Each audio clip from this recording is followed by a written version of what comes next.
నమస్కారం అండి. ఈనాటి కమ్మని కథ పేరు దేవుడు ఏమి చేసినను అది మన మేలుకే.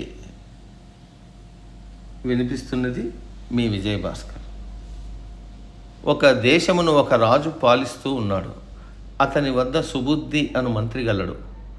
రాజు తన నిత్య కృత్యములు చేసిన అనంతరమే కత్తి సాము చేయుచుండగా కత్తి జారి కాలి చిటికెన వేలు తెగింది.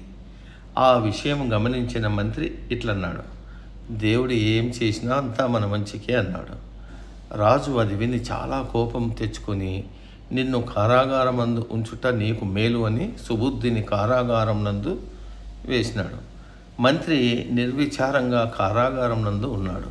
ఒకనాడు రాజు వేటకు పోవలసి వచ్చింది.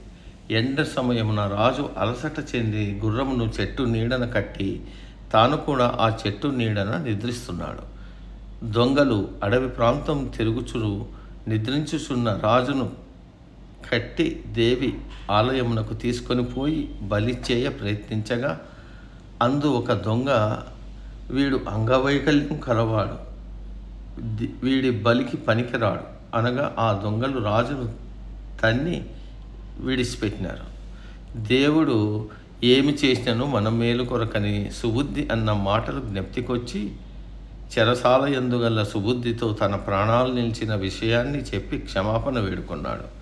రాజు సుబుద్ధిని చెరసాల యందు వేయకున్నచో సుబుద్ధి రాజు వెంట వేటకు వెళ్ళక తప్పదు. మంత్రి సుబుద్ధిని తప్పక దొంగలు చంపదురు. కాన రాజు తనను కాపాడెనని మంత్రి రాజును మెచ్చుకొనెను. కావున దేవుడు ఏమి చేసినా అది మన మేలుకే అని గ్రహించవలెను. దీన్నే సానుకూల దృక్పథం అంటారు.